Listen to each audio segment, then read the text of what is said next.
इसकी कुछ प्रोविजंस हैं जो अभी तक जनता के बीच में नहीं आई हैं। इन्होंने केवल सुप्रीम कोर्ट के आदेश को ही खारिज नहीं किया, इसमें 3 और ऐसी प्रोविजंस इन लोगों ने डाली है जिससे दिल्ली सरकार लगभग खत्म हो जाती है।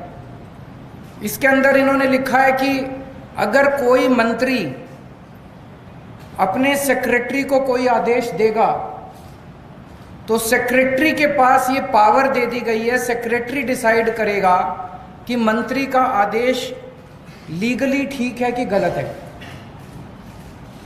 अगर सेक्रेटरी को लगता है कि मंत्री का आदेश लीगली ठीक नहीं है तो सेक्रेटरी मंत्री का आदेश मानने से इनकार कर सकता है। ये दुनिया के अंदर पहली बार हो रहा है कि सेक्रेटरी को मंत्री का बॉस बना दिया।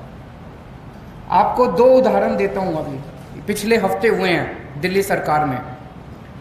विजिलेंस सेक्रेटरी को सौरभ भारद्वाज जी ने आदेश दिया वर्क एलोकेशन ऑर्डर की ऐसे ऐसे होगा।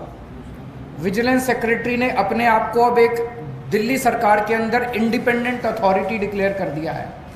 वो कह रहा है कि इस ऑर्डिनेंस के आने के बाद मैं ना तो चुनी हुई सरकार के प्रति जवाबदेह हूं और एलजी के प्रति भी जवाबदेह, मैं उस अथॉरिटी जो बनाई है उसके थ्रू जवाबदेह हूं। तो डे टू डे फंक्शनिंग के लिए विजिलेंस सेक्रेटरी कह रहा है मेरा कोई बॉस नहीं है, now I am an independent authority. तो एक और केस के अंदर एक जगह झुग्गियां टूटी। जो हमारा दिल्ली सरकार का वकील था उसने कोर्ट में बहुत कमजोर दलीलें दी। ऐसा लगा कि वकील दूसरी पार्टी से मिला हुआ है। मंत्री ने आदेश दिया कि अगली हेयरिंग में हमें कोई अच्छा सीनियर एडवोकेट हायर करना चाहिए।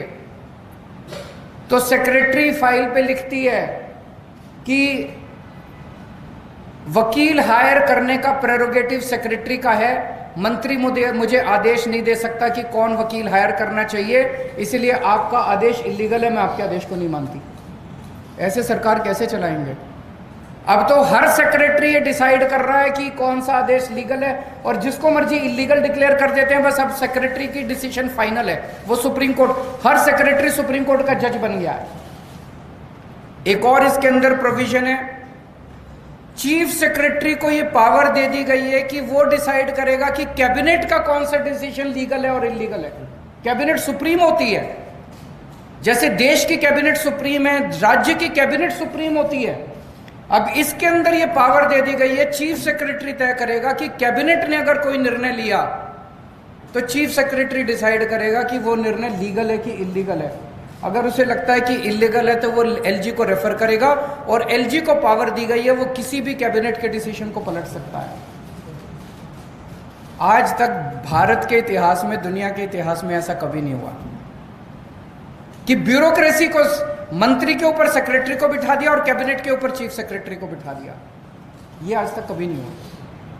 एक और इसके अंदर प्रोविजन है कि दिल्ली सरकार में जितने कमीशंस हैं, जितनी अथॉरिटीज हैं, स्टैट्यूटरी अथॉरिटीज हैं, जितनी बोर्ड्स हैं, उन सब का गठन अब केंद्र सरकार करेगी।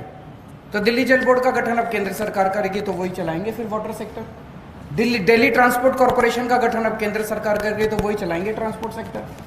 दिल्ली इलेक्ट्रिसिटी रेगुलेटरी कमीशन का जितने लगभग 50 से ज्यादा कमीशंस और अलग अलग सेक्टर्स के, वो सारे अब केंद्र सरकार गठन करेगी। तो दिल्ली सरकार क्या करेगी? चुनाव क्यों कराते हो? तो ये बहुत ही खतरनाक अध्यादेश है। इसका जितना हम इसमें पढ़ रहे हैं, जितना इसके अंदर जा रहे हैं, उतना ये लग रहा है कि ये बहुत ही गलत नीयत के साथ बनाया गया है।